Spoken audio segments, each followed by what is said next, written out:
Madame, Monsieur, bonsoir, ravi de vous retrouver pour édition spéciale, votre rendez-vous quotidien. Nous sommes en direct sur Al24 News pour décrypter l'actualité. L'actualité qui reste, vous le savez, dominée par ce conflit ukrainien, un conflit, une guerre qui reste à la une de l'actualité, la guerre en Ukraine, ses enjeux, ses répercussions, mais c'est également le traitement médiatique qui lui est réservé, la guerre médiatique que suscite donc justement le conflit ukrainien. La guerre en Ukraine, vous le savez, fait depuis son début, la une des médias du monde entier, et c'est justement à travers ces médias qu'on découvre, qu'on en sait davantage sur cette guerre. Le traitement médiatique de ce conflit, faut-il le rappeler, varie énormément d'un endroit à l'autre à travers le monde, sachant que les sensibilités et surtout les intérêts des uns et des autres varient. Pour en parler, professeur Mohamed Lakhdar Maougal est notre invité ce soir. Bonsoir. Bonsoir, merci de me recevoir. Vous êtes penseur, écrivain, vous êtes également professeur émérite à l'École nationale de journalisme d'Alger. Merci d'être avec nous ce soir. Et on a également le plaisir d'avoir avec nous en ligne depuis Genève Jean Ziegler. Bonsoir. Bonsoir. Vous êtes conseiller auprès du Conseil des droits de l'homme des Nations Unies, auteur de plusieurs ouvrages, dont Le capitalisme expliqué à ma petite fille. Merci, Monsieur Ziegler, d'avoir accepté notre invitation.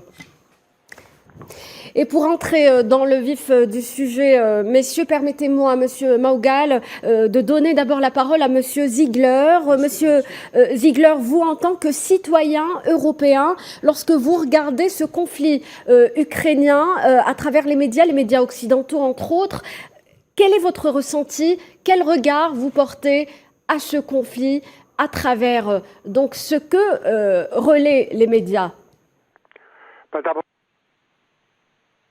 Monsieur Ziegler? Est-ce que vous m'entendez, Monsieur Ziegler?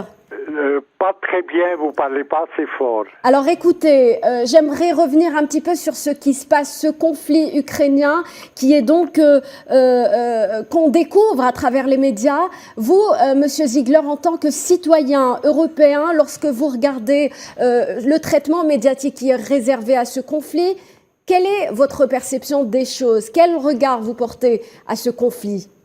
Il y a deux choses à dire. D'abord, est-ce qu'il y a l'évidence que cette guerre d'anéantissement et de destruction menée par M. Poutine contre un État souverain, contre le peuple ukrainien, est un crime effroyable qui devait cesser immédiatement. Et deuxièmement, il faut dire l'admiration que j'éprouve pour les journalistes du monde arabe, du monde européen qui sont sur place, qui risquent leur vie pour rapporter les crimes commis contre le peuple ukrainien, d'informer l'opinion publique mondiale. Ces journalistes méritent notre reconnaissance et notre profonde admiration. Monsieur Maougal, je me retourne vers vous. On vient d'écouter donc un petit peu ce que pense Monsieur Ziegler sur le traitement médiatique qui est réservé à ce conflit ukrainien. On l'a dit, hein, donc le traitement médiatique de ce conflit varie d'un endroit à l'autre, vu d'Amérique, vu d'Afrique, c'est-à-dire ce conflit n'est pas vu de la même manière. Bien entendu, le problème qui se pose, c'est celui de cette médiatisation et le niveau qui est atteint aujourd'hui par la guerre médiatique. Ce qu'il faut souligner avant tout, c'est que cette guerre qui a commencé par un fait militaire, par l'invasion ou l'agression, si vous voulez, de l'Ukraine par la Russie, s'est tout de suite transformé en une guerre médiatique. Et ça ne peut pas ne pas attirer l'attention. Pourquoi?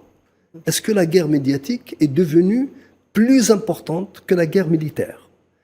Je pense que dans le cas ukrainien, c'est une stratégie qui est mise en place. Cette stratégie, d'abord, vise quelque chose de très important, et l'intervention de M. Ziegler dont j'attends de lire la dernière œuvre, Le capitalisme raconté à ma petite fille, qui est un titre délicieux et succulent. Monsieur Ziegler agit, se comporte, parle en tant qu'Européen. Oui. C'est son droit le plus absolu. Moi, je mets un bémol dans le sens où je suis d'abord et avant tout un citoyen africain et algérien. Oui. Donc, je ne partage pas tout à fait son point de vue et je ne vois pas les choses de la même manière. Pourquoi ? Parce que je suis dans la prudence. Monsieur Ziegler a la chance d'être dans un État, dans un pays européen où il y a une quantité incroyable de médias, Oui, de sources de d'information. sources d'information et qui se mobilisent précisément à cette occasion. Jamais on a eu une mobilisation des médias. Je ne parle pas de l'opinion publique, c'est différent. On n'a pas une idée précise des opinions publiques. Parce que précisément, la tournure qu'a prise cette guerre médiatique Oui. est une tournure totalitaire. Monsieur Ziegler, face donc à ce flot d'images qu'on reçoit au quotidien sur cette guerre en Ukraine, comment expliquer cet emballement médiatique sur cette guerre alors que des conflits ayant ébranlé le monde arabe ces dernières années n'aient pas suscité la même émotion dans ces mêmes médias?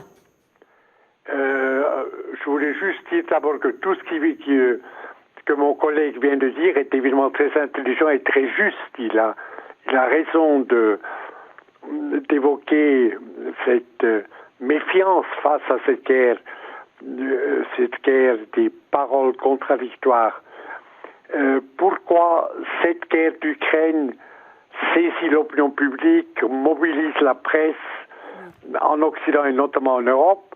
Il y a une raison très simple. C'est que cette guerre effroyable menée par ce meurtrier de masse qui est Poutine et qui coûte la vie à des dizaines de milliers de civils dont on veut briser la morale, se joue en Europe et est accompagnée par des menaces très précises qui concernent l'Europe tout entière. D'abord, il y a eu la menace d'une éventuelle utilisation par la Russie, énoncée par Poutine, d'armes atomiques tactiques sur sol européen. Ensuite, il y a des menaces très précises contre la Pologne, la Moldavie, les pays baltes, pays européens, et n'importe quel Européen habitant de ce continent sans le danger que cette guerre d'Ukraine, dont sont victimes encore une fois des dizaines de milliers d'Ukrainiens, hommes, femmes et enfants, sous les bombardements, sous les exécutions massives, sous le viol, sur tous les crimes commis par les Russes en Ukraine, que cette guerre va déborder les frontières ukrainiennes et cette guerre peut devenir, avec le fou qui le mène à Moscou, va devenir une guerre européenne. Alors, est-ce que cette angoisse est justifiée ou pas? Elle existe, elle est réelle, et elle explique la tension extrême, la panique presque, que ressentent les Européens, et donc une volonté. Oui, Monsieur Ziegler, donc vous avez parlé d'un véritable risque de débordement, d'une émotion suscitée par cette guerre qui se joue aux portes de l'Europe. Mais quand on observe les différentes interventions des analystes, des commentateurs de cette guerre dans les différents plateaux, dans ces médias, on constate quand même qu'il y a souvent, il y a un traitement médiatique qui est différent. On sent que les principes d'objectivité, parfois d'impartialité, ont été abandonnés par certains observateurs. Il y a même également la censure qui a été instaurée. Que dites-vous de ces pratiques? Il est évident que le reportage, les faits rapportés, le travail journalistique, dans le sens le plus précis, le plus noble du terme, est tout le temps guetté par l'intoxication de la propagande. Il est évident que, d'une part, il y a sur place et dans les médias les journalistes européens, Al Jazeera, arabes, etc., qui, encore une fois, je le répète, font un travail admirable de professionnels, c'est-à-dire de dire le monde et les faits tels qu'ils sont, et en même temps, les partis en guerre, le gouvernement de Kiev et le gouvernement de Moscou, utilisent l'arme de la propagande, utilisent les mêmes faits pour promouvoir leur vision, leur interprétation de la situation. Mais il ne faut jamais oublier, dans une discussion comme la nôtre, que la première chose, ce n'est pas la guerre entre... ce n'est pas la guerre des médias et la toxicité de la propagande qui est d'infiltrer, de pervertir le rapport aux faits, aux informations objectives.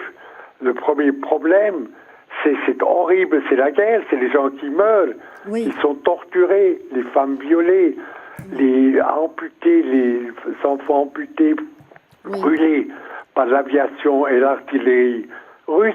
Et c'est cette horrible guerre mais tout ne près de pensez-vous chez pas, nous, si vous voulez, en Europe. Monsieur Maugal, je me retourne vers vous. C'est ça qui est la première chose et qui devrait soulever les opinions publiques et les conduire à une action collective. On constate également qu'il y a une sorte de haine anti-russe qui tente d'être véhiculée à travers ces médias.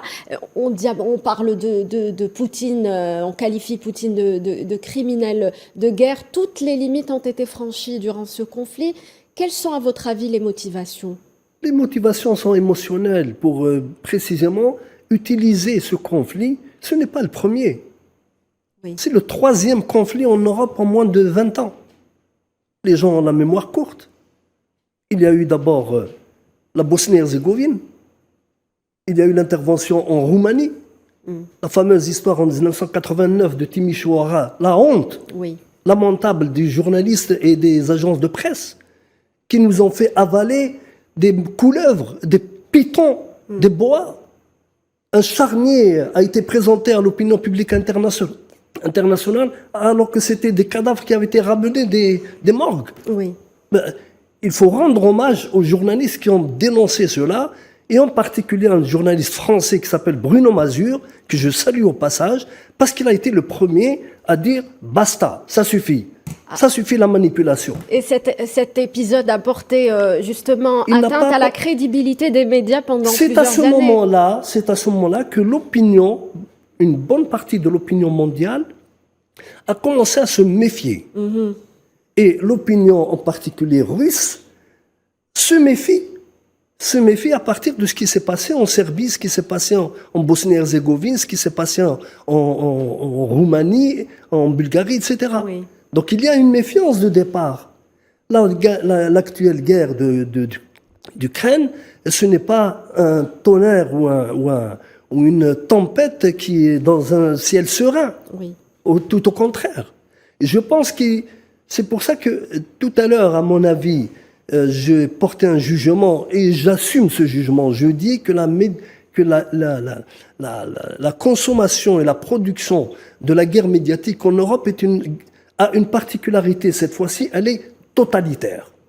Totalitaire au point qu'elle n'autorise pas des points de vue, des avis, y compris de gens sérieux, respectables comme M. Ziegler, et qui est très connu pour ses attachements aux libertés fondamentales et aux droits de l'homme et à l'anticolonialisme, se sent pratiquement aujourd'hui presque comme partie prenante dans un conflit.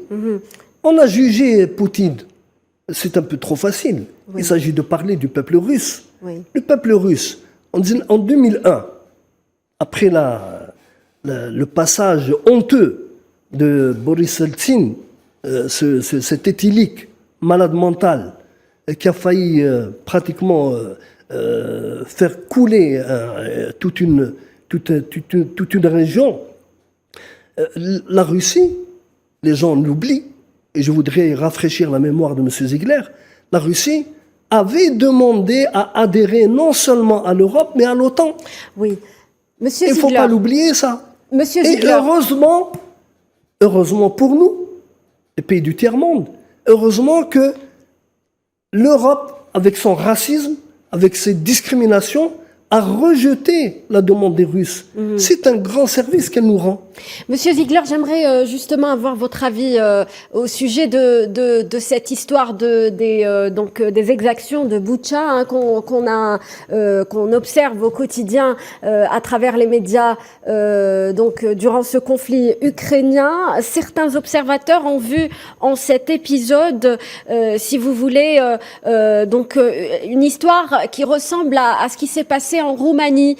Doivent-on, à l'ère des fake news, doivent-on se méfier de ce flot d'images? Non, alors là, je ne suis pas du tout d'accord avec vous. Allez-y. Bien que c'est tout à fait passionnant de discuter avec vous, les faits, les massacres, les fosses communes, les fusillades de masse, l'assassinat d'hommes, femmes et enfants à Bouta, dans cette banlieue de Kiev, Oui. est avéré par des images satellitaires, par les enquêteurs, est absolument indiscutable. Alors les Russes contestent, Monsieur Ziegler, les Russes attendez, contestent. Je veux juste vous dire encore quelque chose qui correspond. C'est pas une bavure d'une soldatesque ivre qui aurait tiré dans la foule.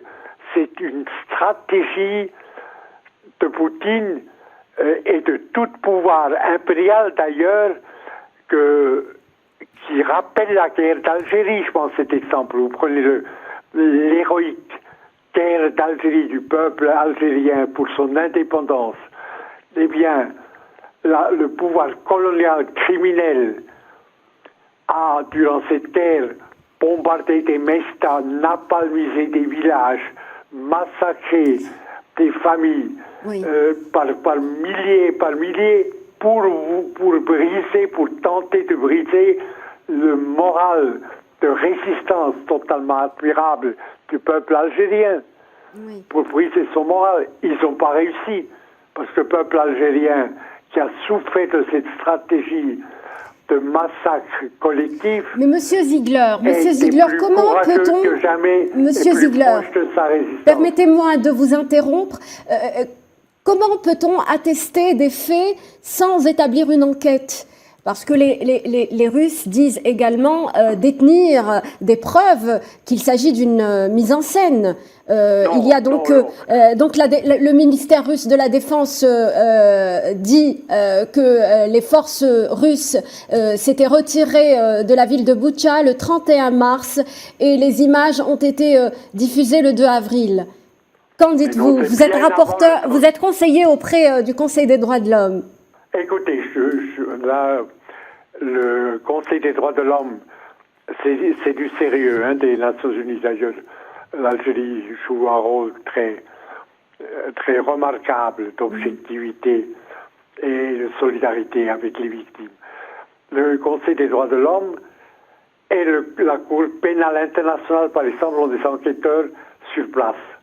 Les images satellitaires des massacres, des cadavres dans les rues et dans les ruines de cette ville de Bouta, des civils assassinés, les images satellitaires datent d'avant le 31 mars.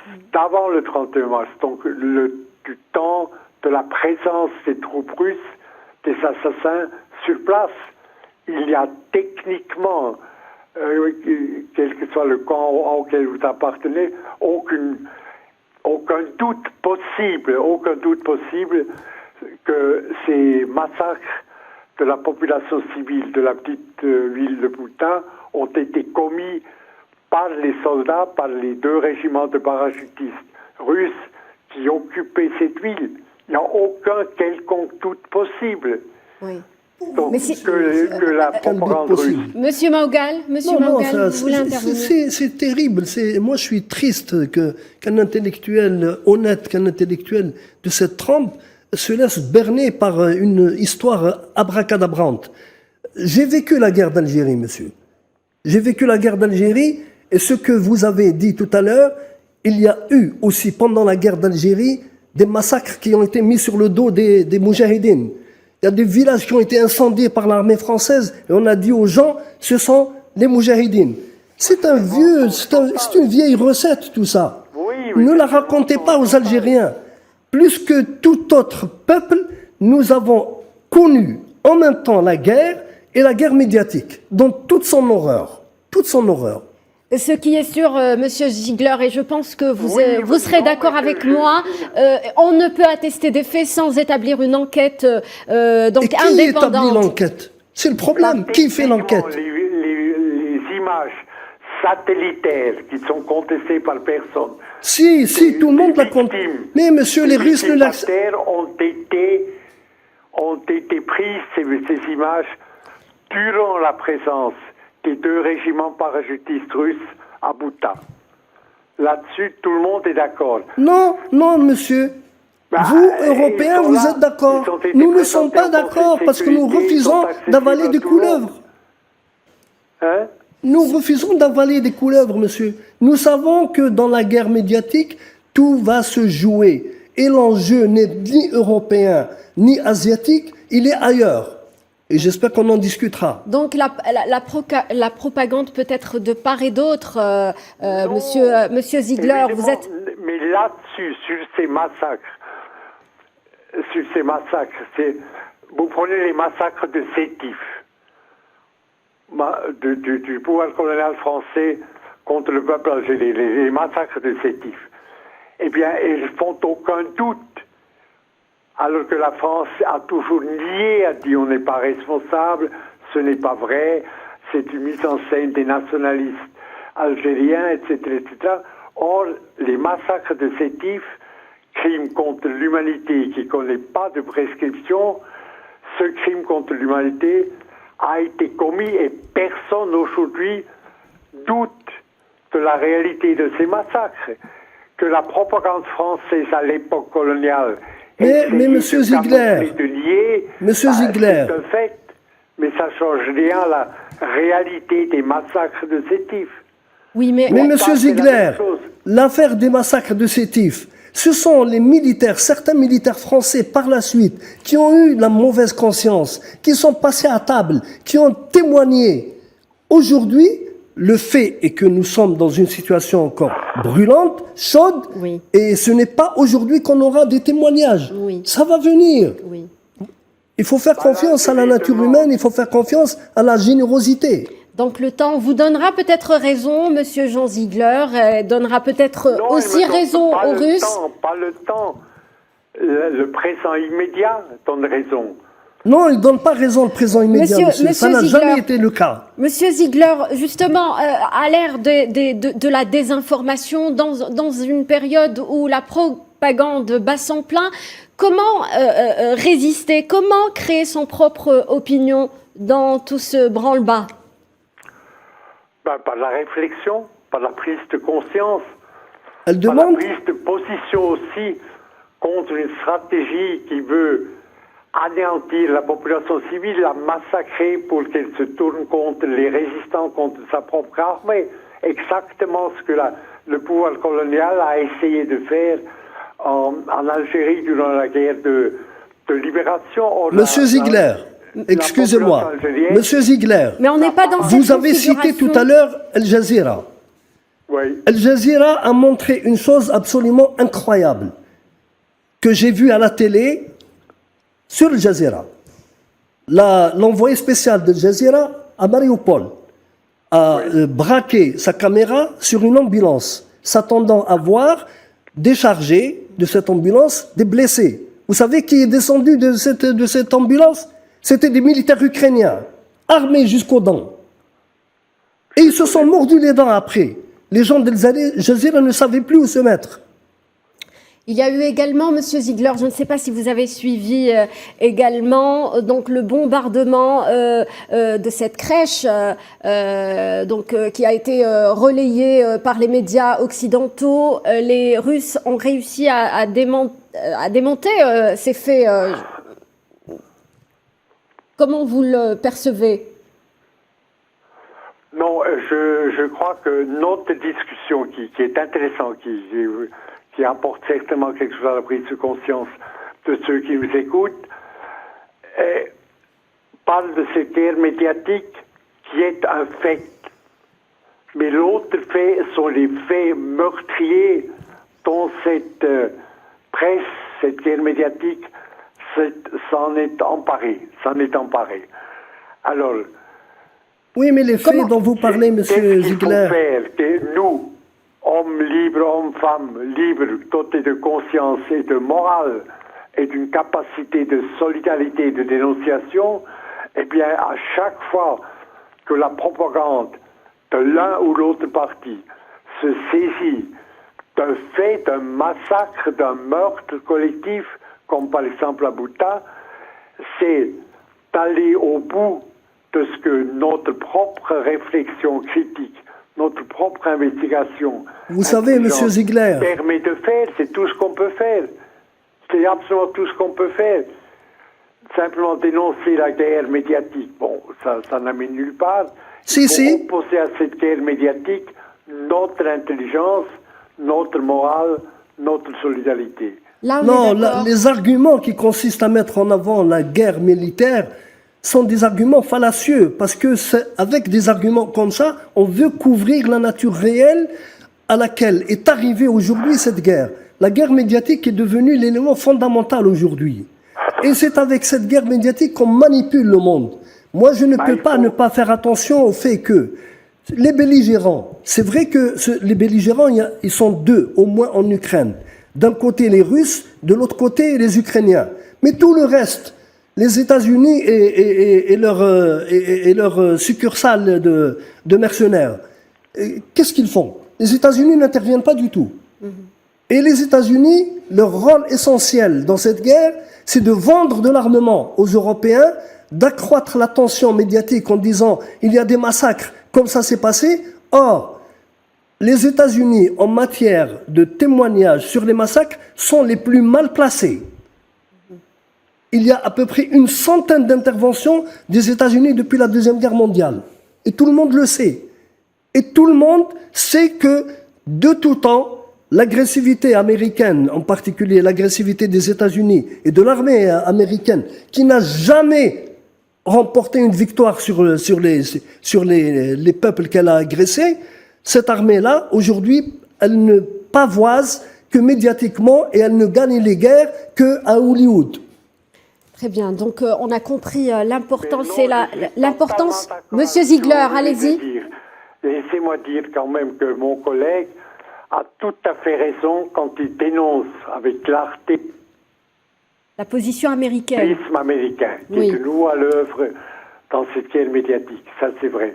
Mais nous, hommes libres, parce qu'il y a la liberté d'expression en Algérie, il y a la liberté d'expression en Europe, en Suisse, à Genève, d'où je parle, nous avons cette capacité de la liberté d'intelligence, d'analyse, de conceptualisation. Nous sommes tous d'accord qu'il faut cesser ces massacres, que cette guerre doit cesser, que les troupes russes doivent partir et que la stratégie de vouloir briser par des massacres collectifs le moral et la résistance de la population est une stratégie affreuse et totalement, absolument criminelle. Vous avez raison, Monsieur Ziegler. Vous avez raison, Monsieur Ziegler, sauf que les massacres, c'est de part et d'autre. Il ne faut pas simplement braquer les caméras sur les massacres des Russes, que nous condamnons bien entendu, parce que c'est des peuples qui sont détruits, mais les Ukrainiens ne se gênent pas. Hein.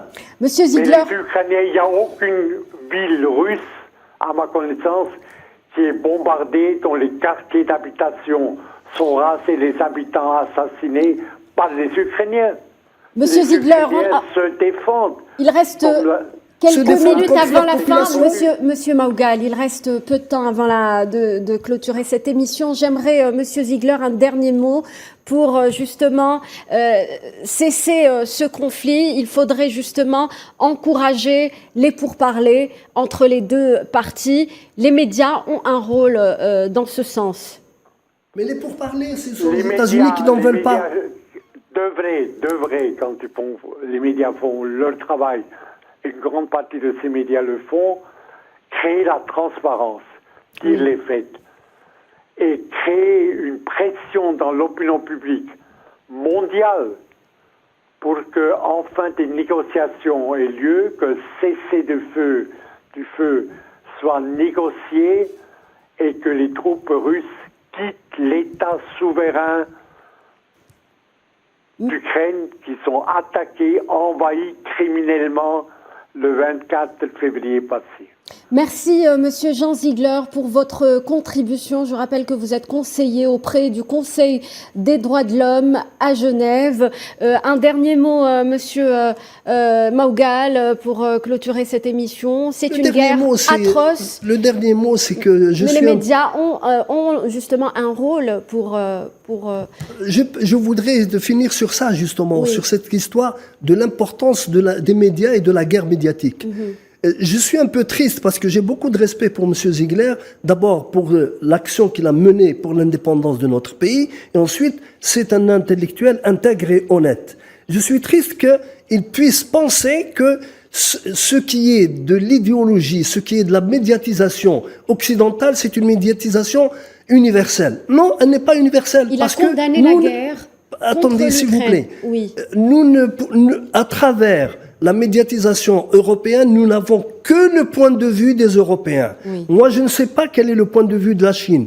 Je ne sais pas quel est le point de vue des pays du Proche et du Moyen-Orient. Et je ne sais pas quel est le point de vue des Africains, parce que c'est les Africains qui vont être taillés à la petite pièce au bout de cette guerre. Car il ne faut pas oublier que le fond du problème n'est ni la guerre militaire, ni la guerre médiatique. Le fond du problème, c'est l'effondrement du système Bretton Woods qui a été mis en place par les États-Unis en 1971-72. Avec cet impérialisme de dollars et le fait que les Américains, grâce à cette astuce du Bretton Woods, ils se comportent exactement comme la mafia de Chicago. Merci Mohamed Lakhdar Maougal pour cet éclairage. Je rappelle que vous êtes penseur, écrivain et professeur émérite à l'École nationale de journalisme. Merci chers téléspectateurs de nous avoir suivis. Restez sur Al 24 News. Très bonne soirée.